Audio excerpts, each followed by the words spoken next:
Comprehensive training was provided for people preparing and handling food, as well as other stakeholders prior to the ICC T20 World Cup. The Pan American Health Organization was one of the key agencies working with the Ministry of Health and Wellness facilitating the process. Dr. Prajot Singh is PAHO Advisor, Health Surveillance, Disease Prevention and Control. He says with the World Cup expected to attract thousands of visitors, all measures were taken to ensure there was no outbreak of foodborne illnesses. Dr. Singh says PAHO has been working to conduct outbreak investigations and food safety training, as well as sensitization workshops. So Barbados has been doing pretty good amongst other countries also. We see currently the practices, the food handling practices that are being done and conducted at the site, at the event site, and they have been pretty good. We ourselves have been training the Ministry of Health and Wellness on major initiatives related to food safety.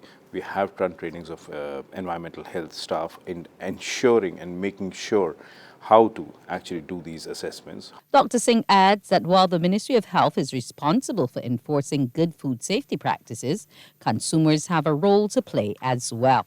As PAHO and WHO and FAO advise that we should all follow 5 basic practices of food safety, which is to keep it clean, to make sure that the cooked food and uncooked food is separate, that we cook our food very thoroughly, that when we store our food, we store it at safe temperatures. So when you say safe temperatures, either put it at -5 or below, or keep it at 60 degrees centigrade and above.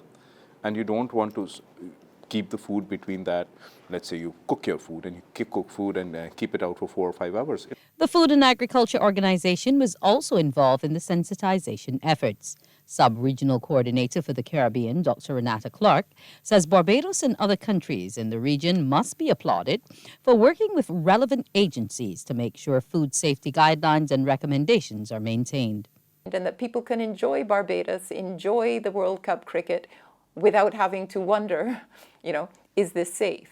It is safe because there's been a history of information about food safety, and leading up to the event, the government had the foresight to be reminding vendors and retraining vendors. Okay. So it's important that people understand that food safety, we can't ever be complacent about food safety.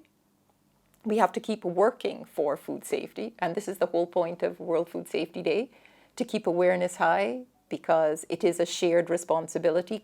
Representative of the Inter-American Institute for Cooperation, ICA, on Agriculture Delegation in Barbados, Alistair Glean, stresses that evidence shows that annually people get sick from eating food. He says this is why observing World Food Safety Day is important, to highlight the value of producing safe food.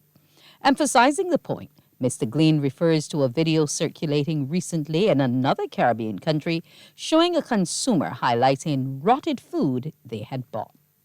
And for ICA, this is one of our flagship programs. We have 6 flagship programs. This is one of them, Agricultural and Food Safety. And for us, earlier this year, in partnership with USDA, we would have facilitated the training of an estimated 20 businesses in Barbados to become PCQI, and that is Preventive Controls Qualified Individual. And as part of the U.S. Food Safety Modernization Act, FSMA, it requires that each business exporting to the U.S. has a PCQI person on their staff, and that's important if we are to access overseas markets. The theme for this year's World Food Safety Day is Prepare for the Unexpected.